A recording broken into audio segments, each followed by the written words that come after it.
All right, welcome back. We're looking at pictures right now from Biarritz, France, and there you see French President Emmanuel Macron. Now he has arrived first, of course. He and his wife have arrived first, and they're awaiting other leaders of the G7, who are all to be in the welcoming dinner that will get underway in just a matter of moments. And all of these leaders meeting at a time when President Trump has been lashing out in a variety of ways toward a number of these alliances.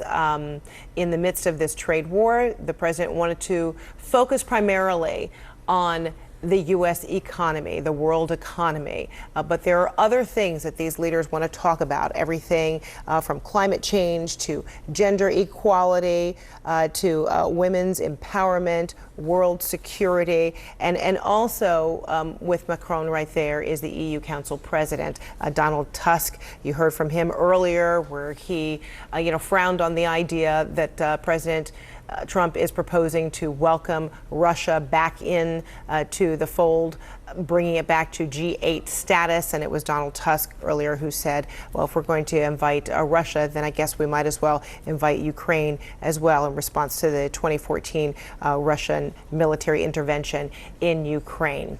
Let me bring in my panel because we could all talk about a host of things as we await these beautiful pictures coming from a very gorgeous near sunset there in the south of France.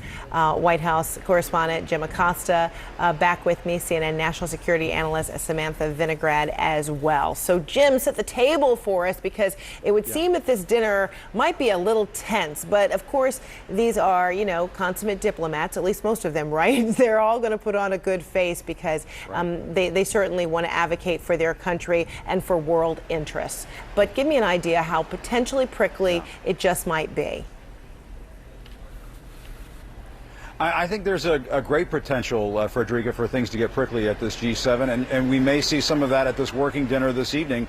The host TV cameras, as we call them, will be inside, capturing a lot of these images.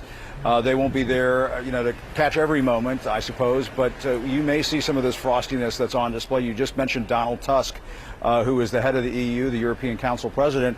He's been saying a whole host of things today that were very sharply critical of the president. And typically going into these G7s, as you know, Frederica, you just don't hear that kind of language used that we heard from the European Council President aimed at the President of the United States. But you're hearing it at this G7 summit because the president has really rattled some nerves over here on this side of the Atlantic. Donald Tusk was saying earlier today that trade wars like the kind that the president is waging, that those kinds of trade wars could lead to a global recession. So, I mean, yes, they do use diplomatic language from time to time, but it sounds like as this is just opening up, that those diplomatic niceties are being set to the side because there are some serious disagreements between the U.S. And these European partners in the G7, no question about it. And Macron is welcoming there the Italian Prime Minister, Giuseppe Conte, and when I look at the list of the members of the G7, I think it may be Italy, maybe the standalone country that the president hasn't insulted just ahead of this summit. So Sam, these are the world's leading industrialized nations, economic leaders who are here. But this is also and they are going to be talking about global security. What is top of mind for these leaders where they can find, some real common ground on global security interests? Well, Fred, we have two separate agendas here. As Jim and you just discussed, part of the reason there is so much public focus and acrimony between Donald Tusk and President Trump is because President Trump tweeted about so many of the issues on the G7 agenda. And there is the new UK Prime Minister, Boris Johnson, arriving. But go ahead. Well, Donald Trump tweeted about so many of the issues that typically would be handled behind closed doors. So rather than going to the G7 dinner, and I attended the G8 at Camp David with President Obama, where the Russians were present. There were a lot of issues that we didn't agree on, but most of them were discussed behind closed doors rather than before Air Force One landed on the ground, to avoid the kind of foundation that leaders are facing before they go into this group dinner. With respect to security issues, there's a lot of disagreements. Most of the other G7 leaders disagree strongly with President Trump with respect to his approach to Iran and international sanctions with regards to Iran's nuclear program. At the same time, they will want to talk about a coordinated response to Iran's ballistic missile program, again, while there's difference on the nuclear portfolio. Libya is another issue where leaders need to get together and talk about maintaining some kind of ceasefire. And from a bilateral meeting perspective, there's likely to be a heavy focus on Afghanistan in light of the fact that the United States is expected to make a drawdown decision soon. And finally, trade is going to be a discussion that Donald Trump is going to have both at the dinner and in a bilateral context. Boris Johnson is another leader that Donald Trump has not yet insulted. Let's wait and see what the day brings. But he will want to talk to President Trump about tariffs, about bilateral trade, and about Brexit. So we'll have to see what happens both in front of the cameras while waiting for the more official readouts about the private meetings. And also with this historian, Tim Niftali. And, Tim, I just wonder, ordinarily, the G7 summit is, about building on alliances. It is finding common ground on global interests. But this one seems to be preceded by a lot of other stuff, we can just call them distractions, if you will. But, do you expect there to be any real results that come from this? I think that's Canadian Prime Minister Trudeau, who's just stepped out. There he is. But Tim, Macron tweeted out that expectations were low. I mean, what does that say ahead of a G7 when usually there is some common ground that is found? I don't think Tim Niftali is with us on the phone, actually. Oh, there you are. Okay. Sorry. Start again. As Sam was explaining, the G7 is an opportunity for people who don't necessarily agree on everything to seek common ground. But it requires that the leaders all want to seek common ground. It is unclear that President Trump is in a mood or has the disposition to want to seek common ground. I would stress that there's more than noise surrounding this G7. The President of the United States has threatened American business as part of his tariff war with China. This is unprecedented since 1807. It is not since 1807 has a President of the United States threatened to prevent Americans from doing business with the country's largest trading partner. And it was not a good outcome for Thomas Jefferson in 1807. So this is a huge change in American economic history that's happening today. If you were a partner or so-called trading partner of the United States, I'd be very worried today. Donald Trump believes that he can dictate to his own people whether they trade in a foreign country or not. So this is more than noise. I suspect that the president may not understand the consequences for international trade of the game that he's playing with China. But his partners at the G7 are going to try to explain that to him. And he's probably not going to be happy with what he hears. Or maybe he does have the realization and it is, exerting power, exerting the power that he wields as, the world's most powerful leader. Let me say that that's what Thomas Jefferson thought. I know it's a long time ago. But what happened was the effect on the American economy was dramatic. The countries that he was trying to hurt, France and Britain, they didn't get hurt. It was Americans who got hurt. And the first secessionist movement in our history was in the northern part, the northern New England state, that started talking about secession as a result of Jefferson's efforts to turn off U.S. trade.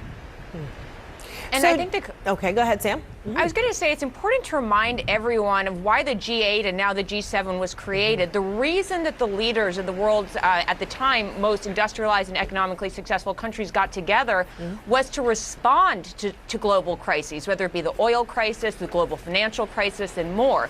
The idea was that these countries should come together, work together, come up with a solution together to try to stabilize international markets and come up with a strategy to address international crises. The difference, as Tim was just referencing today, is that the leader, or the previous leader of those discussions, is now one of the primary reasons that these global crises are happening, particularly on the trade front. So it is an unusual scenario in which a G7 leader is an irritant when it comes to global financial stability and is viewed as the elephant in the room with respect to finding a solution. So you could see a scenario whereby other G7 leaders, maybe the G6, if you will, G6 plus one, are trying to figure out how to manage President Trump as they try to figure out how to manage potentially a global economic slowdown and the ongoing trade wars. And just to remind people that these 7 nations represented by France, Germany, Italy, Japan, Canada, the U.S., and U.K. And so, Jim, if the president has a goal, we know that, we've learned publicly now that people in the White House have said he really didn't want to come. He didn't want to attend. Why should I even bother with the G7? But he's here. So is there a goal? Is there a way in which to describe what the president's goal might be? How will he consider this, a success having attended? Well, there are. Frederica, I think you have to look at this through a political lens. Tim, I'm going to ask Jim that first. Go ahead, Jim. Oh, sorry. Oh, Jim and Tim, we sound the same. Yeah. I know. No, I think, Frederica, I think you have to look at this through the campaign 2020 lens as well. When the president goes to these sorts of summits, and especially this one here at the G7, and he strikes these sort of populist and nationalist themes and talks about trade in this way, a lot of this is driven to excite his base back at home. And so he is going to throw his weight around at this G7 summit. He is going to push people around from time to time. He's going to say things that are going to upset Donald Tusk and the rest of these European bureaucrats over here, because he knows that plays well with his base heading into 2020. And there's now so the Japanese Prime Minister Shinzo Abe, if I could just interrupt there. Go ahead. Oh, yeah, no, exactly. He does this at the NATO summits as well. And speaking of Shinzo Abe, the Japanese prime minister who's just arriving, we should note the president and Shinzo Abe get along quite well. But from time to time, President Trump will threaten, to put tariffs on Japanese products. And so this has been a political tool that the president has used from time to time. It is branded, it is marketed as an economic tool. But by and large, what he is trying to do at these various summits when he does this is excite a lot of these supporters that he has in his conservative base, people who, quite frankly, perhaps were more aligned with the Democratic Party in years past, were Bernie Sanders supporters in years past, respond to these sort of trade issues. He is trying to excite those folks heading into 2020. And so I suspect you're going to hear a lot of that throughout this G7 summit, Frederica. And still to arrive, Germany's Merkel and the U.S.'s Trump still to arrive there. And I wonder, Tim, so is the success, of this summit, predicated on the U.S. president? And here now is Angela Merkel's car pulling up. Is the success of this summit predicated on the U.S. president? Just to touch on your point earlier, Tim, where it is the president of the United States who is the most powerful leader among the G7 leaders. So is he the one to please? Well, but my real concern is that success for the other 6 countries may not anymore involve working closely with the United States. They may find that it is in their economic interest, because of the disruptive nature of the Trump presidency, to bind themselves together much more closely. It would be wonderful if the president understood that there is a need for foreign policy, that not all of American statements abroad should be linked to domestic affairs. What Jim was arguing, and I agree, is that this president tends to think about everything as domestic politics. Our foreign relations requirements and there are needs of international security which sometimes involve expending a little bit of domestic capital to achieve. This president is not willing to expend any domestic political capital for the sake of international economic or political security. In light of that, the other 6 countries have a dilemma, which is how can you deal with a man like this? How can you work with a man like this? And we're going to see this playing out right now because of the tweets about China. Mm-hmm. Sam, global security is intricately, connected to economic, prosperity, and that is something that all of these leaders are going to be talking about, and would likely all see the value in the same way, wouldn't they? Definitely, and there's another dynamic here that we should keep in mind. Typically before the G7 summits or the G8 in the past, every country has a representative that's called a Sherpa. It is a representative to meet with the other Sherpas from the G7. Going into this summit, all the Sherpas would have coordinated on the agenda, on the security issues, Fred, that you just mentioned, on trade issues, on climate change, et cetera. When leaders actually arrive on the ground, this time in Biarritz in France, there really aren't a whole lot of surprises, unless, of course, President Trump, tweets from the plane or from the United States the day before. But there is not this left up to surprise before the leaders actually arrive. The purpose of their time on the ground is to bless the work of the Sherpas and to speak at a very high level about issues that really need their attention. It's not to get into the nitty-gritty details. What we're seeing this time is there are more surprises because President Trump has lobbed these Twitter grenades before he arrived on the ground. And so what I would imagine is happening is other countries, particularly France and Germany, Merkel and Macron, are figuring or have talked about a way to manage President Trump with respect to security issues and economic issues on Iran. It is more than likely that the Europeans and potentially even the Japanese have talked to President Trump about what to do on Iran going forward. They're coordinating so that they can have a joint approach against the United States when it comes to both economic and security issues. Mm-hmm. And now the U.S. President, Donald Trump, arriving there, being greeted by France's President Emmanuel Macron. And presumably the First Lady will be with him as well, Melania Trump. Let's see them get out of the vehicle there. Also, while we're looking at these pictures, David Sanger, national security correspondent with the New York Times, also joining us. Let's listen in.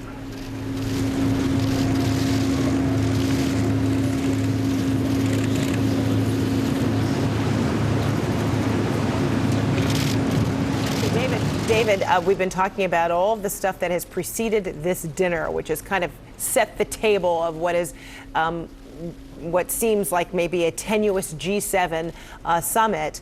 But this dinner, an opportunity to break bread, to make eye contact. All of these 7 leaders, along with their, spouses or, partners, or maybe they're flying solo, on this trip. Will the dinner be a good gauge of what's to come during these 3 days? David. Well, it may be. The president usually does better at these dinners than when he's stuck in the formal sessions where he has to listen to other leaders, has limited talk time himself. And the president's other challenge with all of this, of course, is that the leaders are trying to avoid what happened last year when he was the one who refused to sign the communique at the end. So the solution to that has been have no communique at the end. Mm-hmm. And the interesting question is, how big a solution is that? Because it enables you to pay, but it may not close the gap on any of the issues Sam was discussing, especially Iran, where the U.S. is in direct confrontation to all of the other players who are there. And Jim, this is a first to not have this communique, and we can make, That's right. Can't people make the direct correlation between that history-making move and Donald Trump? I mean, absolutely. There was a communique disagreement after the last G7 summit in Canada, and the president played a major role in that. He said he did not agree with some of the things that were said in that communique. And so certainly, I mean, he has smashed some of these conventions, some of these these things that we've grown accustomed to after these sorts of G7 summits, and he's going to continue to do that. One thing we should point out in just the last several minutes, Frederica, the White House did release a readout of the conversation, the lunch that took place between President Trump and President Emmanuel Macron of France. It says they did talk about and tackle those trade and tax issues that we've been previewing heading into this G7 summit. So it sounds like they did have a pretty frank exchange about all of that, and I suspect much of that is going to continue on into the evening here as the president is hosted by Emmanuel Macron at this G7 summit working dinner that we're going to see later on this evening. But I mean, no question about it. And the president of the United States typically is a leader on all of these fronts at these G7s. We've seen that in the past, Republican and Democratic presidents. But in many ways, Donald Trump is the outlier at these sorts of summits now, the G7, NATO summits, because he just strikes a very different tone than the rest of his colleagues, his counterparts on the world stage. But also, he just has a very different point of view when it comes to trade, when it comes to Russia, when it comes to some of these national security issues. The Iran nuclear deal, for example. The president made a very, abrupt political decision as he came into office to pull out of the Paris Climate Accord, to pull out of the Iran nuclear deal, to cozy up to Vladimir Putin. All of these things have very much put off his counterparts here on the world stage. And so, I don't think we should be going into this G7 summit thinking that President Trump is all of a sudden going to become the shrinking violet and put aside all these differences. He delights in many cases in these differences because he knows it is so exciting for his political base back home. Yeah, and Sam, we talked about how security and economic concerns are really intertwined for all of these these nations, these industrialized nations, world leaders that are here, and one has to wonder how closely these other countries are watching or gauging how the president proceeds with China, with the back and forth threats of tariffs. Beijing, announcing $75 billion in tariffs against U.S. Imports, and then the president, with his response of another 10% tariff, September 1, and then possibly as high as 25% come October 1. How concerned might these other countries be to see how this flexing of economic muscle or tariffs will also impact global security? Well, I think all eyes are on President Trump's Twitter finger with respect to the trade war with China, not only because all these countries are impacted by this trade war. We have indications here in the United States that the trade war is having an economic impact, and we also have indications from a variety of sources that the global economy is facing serious downside risks because of a slowdown in China and potentially slowdowns around the world. So it is out of their own self-interest that other G7 leaders are looking to see what happens with the trade war with China, and will likely want to discuss with President Trump not just what's next with respect to tariffs and whether he raises tariff rates or implements more, but what the off-ramp is. We can keep tariffing each other until, for many more weeks. We can raise the rates significantly and at the same time do harm to the global economy. But what is not clear to anyone, particularly other G7 leaders, is whether or not President Trump and President Xi Jinping have figured out a way to at least put a pause button, to declare a ceasefire on what's happening. So one of the key questions, I believe, on other G7 leaders' minds is whether there are going to be more empowered negotiations in the near term, whether U.S. Trade Representative Lighthizer will meet with his Chinese counterparts and again be empowered by President Trump to engage in negotiations. And, President Trump reportedly had to be bribed to attend this meeting by saying that he could host a special panel on the U.S. economy so that he could brag about it. But, I think his bragging is going to fall on deaf ears because so many of these leaders are concerned about the outlook for the global economy and, frankly, not buying what he's selling with respect to the state of the U.S. economy at this juncture. So, David, the president says he wants to talk about the economy. But he doesn't want to talk about, presumably, these other things that these G7 members want to talk about, namely, climate change. They're going to have those discussions. Is it a possibility that during these 3 days, President Trump simply wouldn't be present for something like that, or just wouldn't weigh in?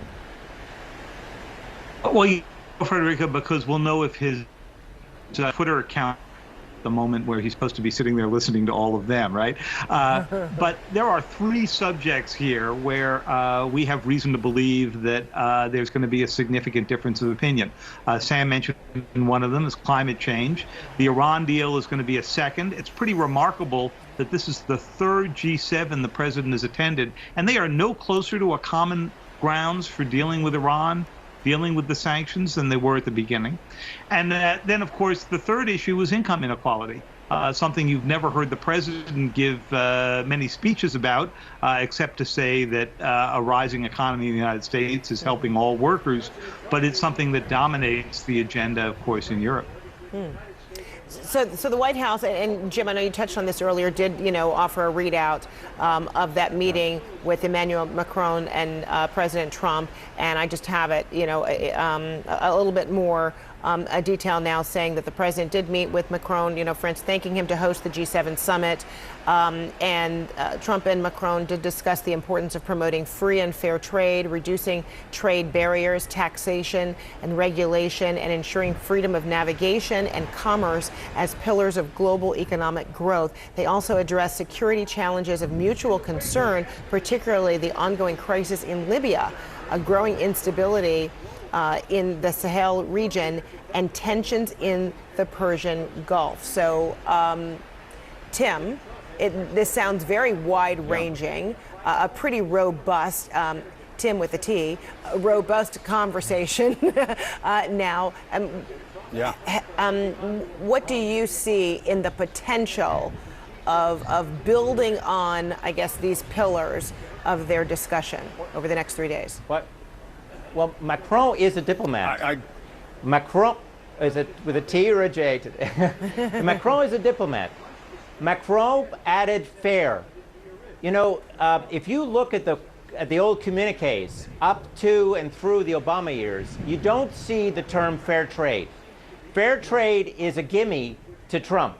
Fair trade is actually a euphemism for protectionism. So the fact that Macron says free and fair trade, that's his nod to Trump. The fact that he talks about freedom of navigation, that's his nod to the issue of the Iranians who are making trouble with these oil tankers. So it's clear that Macron is trying his best to be a diplomat. But I want to make a very important point. I hope it's an important point. We're in a period of a very fragile international economic system. Why? Because of Brexit. We don't know the effect that Brexit is going to have on the EU. We also see the tension between Japan and South Korea. Let's not forget about that. They're two very important trading partners of ours and of each other.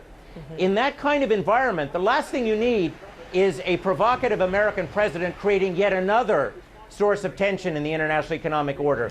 So that's why this is so dangerous. You've got these 6 other leaders who are worried about the EU, about what's going on in South Asia, in East Asia, and then Trump adds on top of it this incredible statement that he's going to tell U.S. business what to do in China. This is a fraught moment in the international economy. All right, and last word, Jim with a J. Your thoughts on the readout of their meeting and the potential over the next 3 days. Yeah, one of the things you have to keep in mind about this relationship between President Trump and Emmanuel Macron is it started off, remember, Frederick, it started off so warm. It was almost like a bromance at the beginning of the Trump presidency. They would have those long handshakes. Yeah. They could. It got a little awkward at times. But, I was at the armistice celebration in Paris back in November. And that was when President Macron got in front of all the major world powers that were involved in World War I and really criticized nationalism and said that nationalism was the opposite of patriotism. And it was a very strongly worded rebuke of President Trump's brand of populism and nationalism that has obviously swept across the United States, but is now making its way across Europe. And it is a very big and worrisome trend in Europe. They are worried about this taking hold in other parts of Europe, and obviously Brexit is an extension of that. And President Macron is just not on the same team as President Trump is when it comes to that issue. He is not a protectionist. He is not a nationalist. And so, the disagreements in philosophy and ideology, they are baked in. at these summits, and that is why you see these very testy exchanges that we may not see in front of the cameras, may not happen at this dinner. Dinner rolls may not be thrown at one another at the table in front of the cameras, but there are some elbows being thrown behind the scenes, no question about it. And I think we're going to see the results of that, and some I think some sharply worded things said by officials privately in the days ahead. I think we can probably take that to the bank, Frederica. Fantastic. All right. Thank you, team. You all are amazing. Jim Acosta, Samantha Vinograd, David Sanger, Tim Neftali. Thanks to all of you as we continue to watch all the goings on there at the G7. Boy, don't we wish we were in the room for that dinner. I'd like to see those, I don't know, like you said, Jim, either tossed bread or sharp elbows. We'll find out. You'll give us the readout. All right. Thank you. Appreciate it. All right. Still ahead.